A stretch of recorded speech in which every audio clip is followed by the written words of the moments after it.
The CW Twin Cities presents See What's Now, your entertainment news source. 3, 2, 1. Hey! Oh, we made it pretty far that time. All right.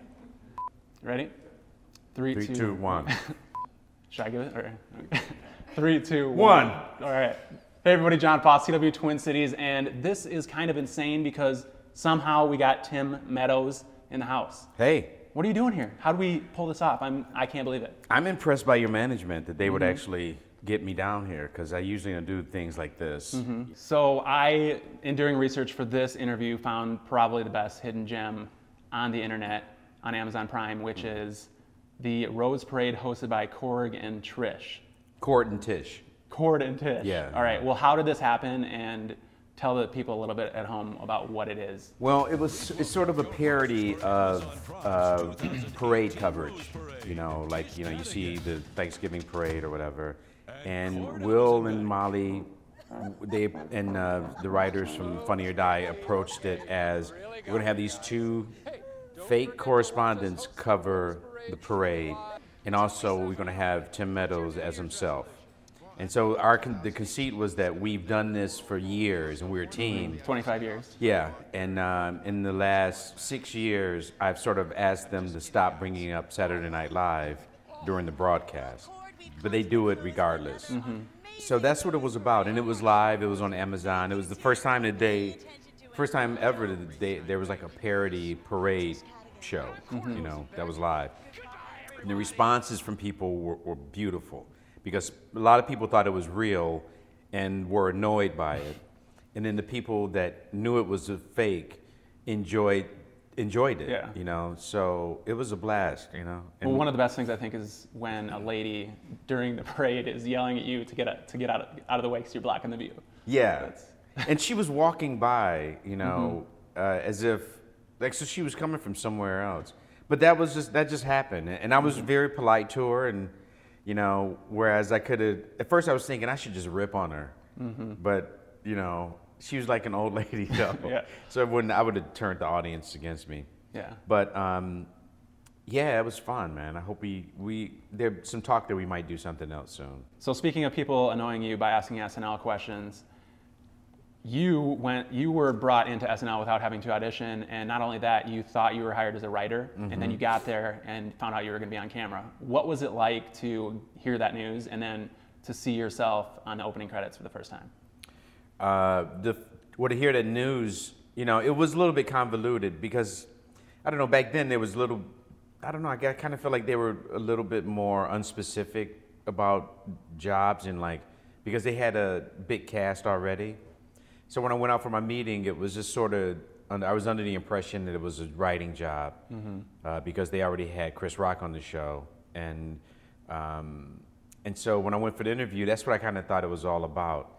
And then when I came back to New York to work, it was sort of explained to me that you're going to be a featured player, and also we want you to write for the show too. I was stunned and delighted, and I don't even know how to best describe it. It was like, I just kind of felt like, well, I can't say no, and I'm very appreciative, but like my whole overall feeling when I worked at SNL that first year, and that's truly, really, this is the truth, is that I thought somewhere during the week somebody's gonna come out, like an executive from NBC, and go, what are you doing here? Pointing me and telling me to get out. Imposter syndrome. Yeah, it's like, because, like 4 or 5 years before, I was an office manager in Detroit and going to college. And so in that period of time, I was like, I still felt that's who I was. I didn't feel like, oh, I'm an actor, writer, comedian now, So yeah, I had, it was a weird feeling, yeah. And before that, you were in Second City, and maybe people at home don't know this, but with Chris Farley. And you've talked in the past about Lorne Michaels going there to see Chris Farley, and you just thought it was there to see him, not to see you. I guess my question for you is, you guys have a very different humor. He's very over the top, very physical humor, whereas you have subtle humor.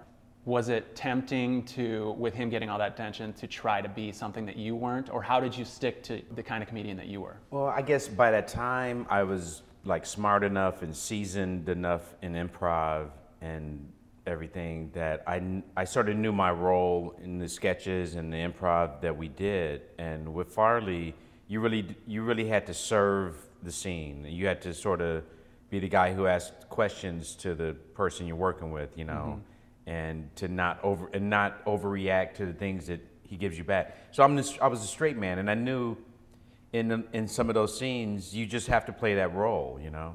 I've never been tempted to do things that I'm uncomfortable with, you know. Like I sort of know what I like to do, and me trying to out energy and out big and Farley is crazy because he's just really funny. But I think people at SNL and when they came to see me work, they realized that the job that I had to do is also hard to do because you have to keep it moving. You have to like introduce ideas into this scene for him to go off on, you know.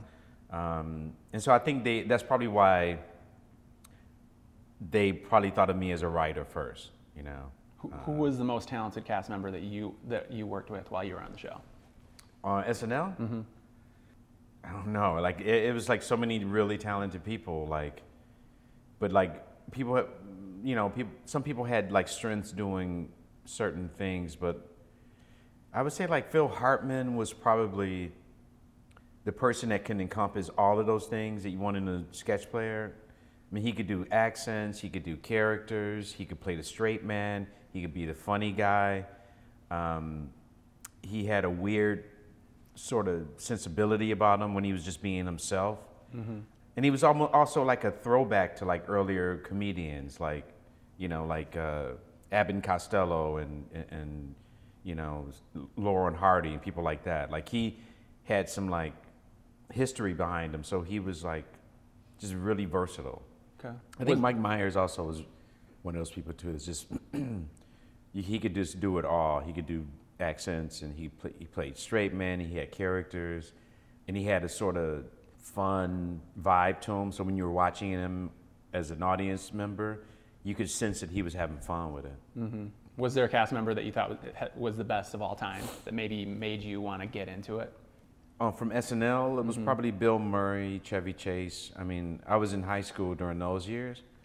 And so I would say like those two had the biggest comedic influence on me as far as SNL goes. And even Ladies Man is hugely indebted to Bill Murray and Caddyshack.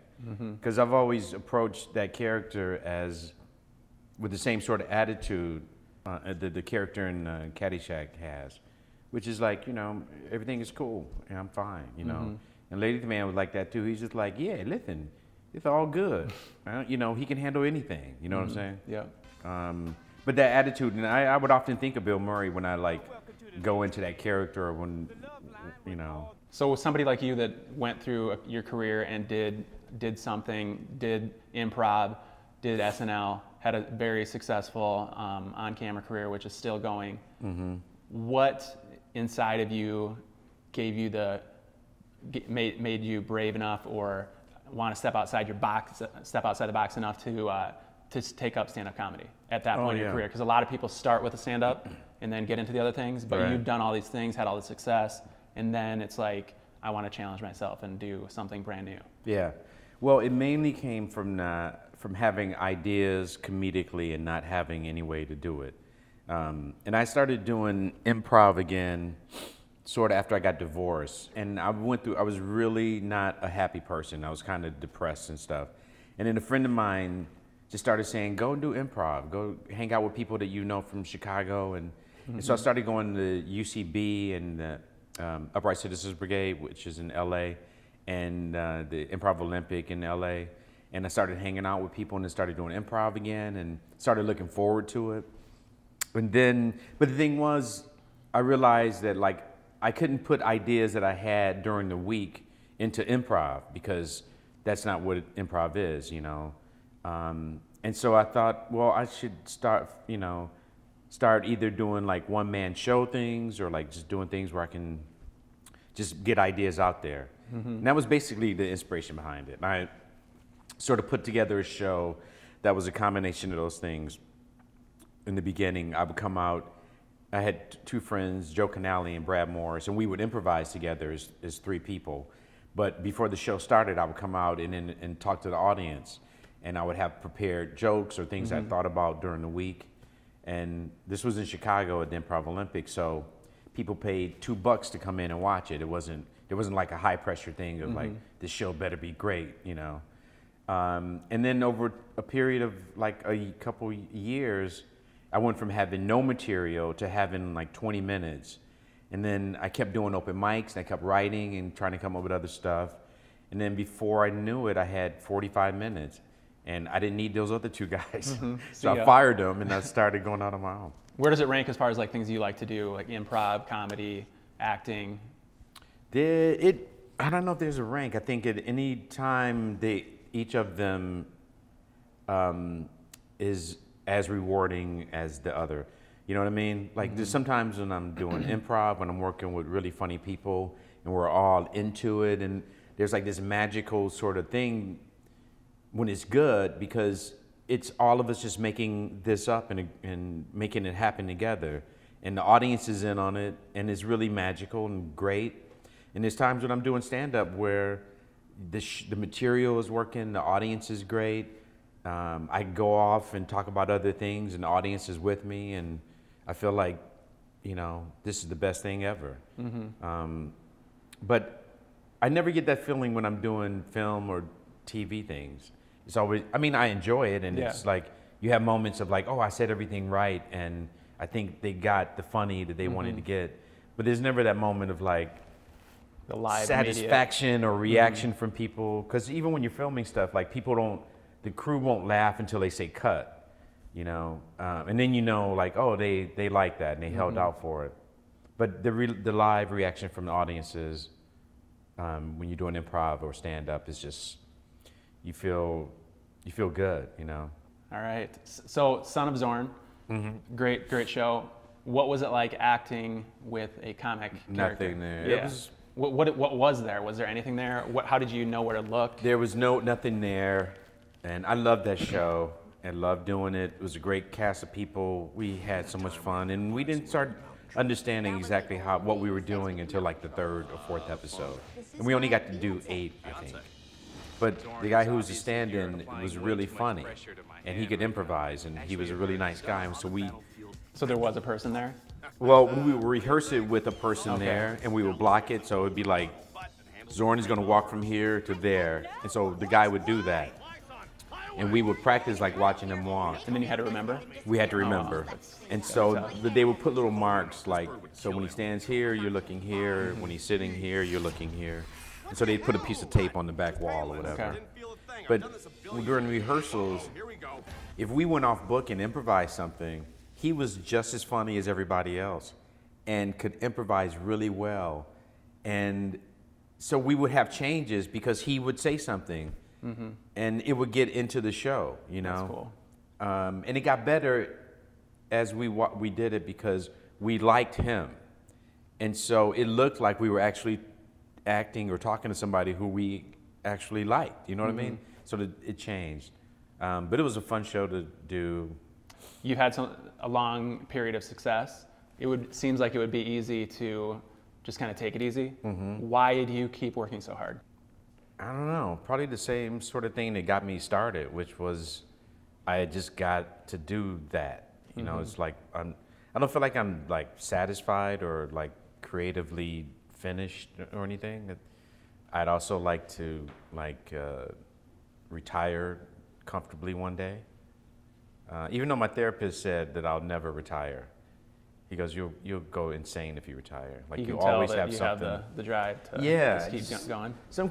Some people, you just have the drive to be creative in some way or the other. And it's not financially, but it's like you got to have an outlet. Like even with stand-up, it was like, I had to do it because I was going nuts, not being able to, you know, talk and be funny or get ideas out there and see if they were funny. All right, well, speaking of being busy, you have some upcoming projects here just from IMDb. I found these, there might be more. Yeah. The Goldbergs, which you're a regular on there, Schooled, Man with a Plan, and then an untitled CBS project. Tell us what you have coming on the horizon. Well, the Schooled a spin-off from the Goldbergs. Got picked up by cool. ABC for 13 episodes. So we're going to do that later this summer. So will your role expand in that, or? Yeah, I mean, it's basic. I don't know what the show will be. I think it'll be a workplace comedy with the teachers more involved.